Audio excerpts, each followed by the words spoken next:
Hi everyone and welcome to the new class of Biology for class 11th, and today we'll be discussing about the leaf. In this topic we'll be studying what is a leaf, the structures of a leaf including its parts and venations, the type of leaves, simple leaves and compound leaves, also its modification and the various functions that the leaf performs. Plants are an essential part of the ecosystem. Every life on earth is directly or indirectly dependent on the plants. Among the different parts of a plant, the leaf is the most essential one. Primarily, leaves have two functions: photosynthesis and transpiration. In some plants, it takes up the responsibility of reproduction as well. Let's learn more about the morphology of leaves, parts of a leaf, different types of leaf and their modification. Starting with the structure of a leaf, leaves are thin, flat organs responsible for photosynthesis in the plants. It develops laterally at the nodes. It is an important part of the shoot system and it originates from the shoot apical meristem. The parts of the leaf generally include the leaf base, petiole and lamina, together forming the main part of a leaf. The leaf base is the part where the leaf attaches to the stem.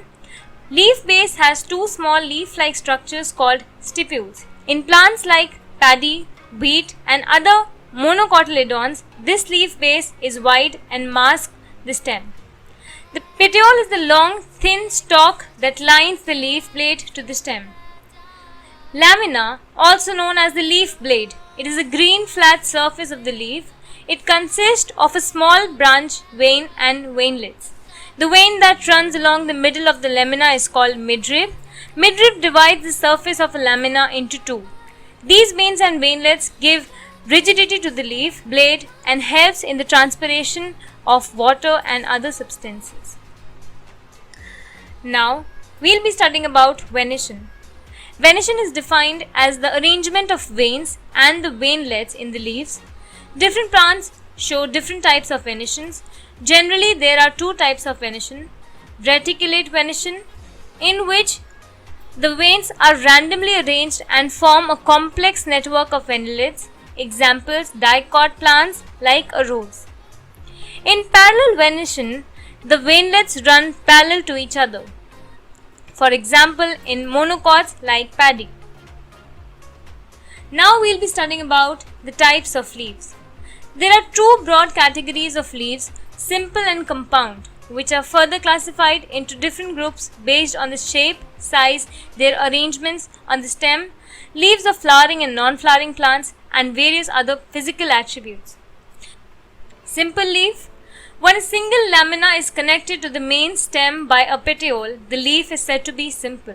A simple leaf may be incised to any depth but not down to the midrib or petiole. For example, guava leaves. A compound leaf, on the other hand, is the leaf that is made up of the two or more leaflets. In a compound leaf, the midrib of the leaf is branched into different leaflets and is connected by a single petiole. For example, pea, palm leaves and many others. These compound leaves are further subdivided into many more branches. Moving on to a very important part of leaves, that is the modification of leaves. We know leaves are specialized to perform photosynthesis. In addition, they also have other significant roles to play, such as support, storage of food, defense, etc. For each of these functions, they have been modified into different forms. For example, the tendrils of peas, spines of cacti, onion bulb, leaves of insectivore plants, etc. are different modified leaves. Moving on to the different functions that a leaf performs. It performs the following functions. The most important, which is the process of photosynthesis. Photosynthesis is the primary function of leaves. They convert the carbon dioxide, water and UV lights into glucose through the process of photosynthesis. The next is transpiration. Transpiration is the removal of excess water from the plants into the atmosphere. This occurs by the opening of stomata present in the leaves. Then, the removal of excess water from the xylem at the edge of the leaves when the stomata are closed is known as guttation. Leaves play a very important part in the storage of food. That is, leaves are the site of photosynthesis, therefore they store water and nutrients. The succulent and the thick leaves particularly adapt to the water storage. Some leaves are modified into spines to protect them from being damaged or eaten by animals. For example, Opuntia are a very good example of the defense that a leaf performs. Concluding with this topic, we come to know about the leaves, that the leaves are found at the nodes of the stem and contain the photosynthesis, pigment, chlorophyll. There are three main parts of a leaf: leaf base, leaf lamina and petiole. There are two different types of leaves: simple leaves and compound leaves. The other types of leaf include acicular, linear, orbicular, etc.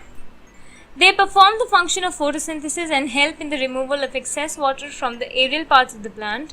They are modified in the form of spines, tendrils, hooks and scales and help them to adapt to various environments.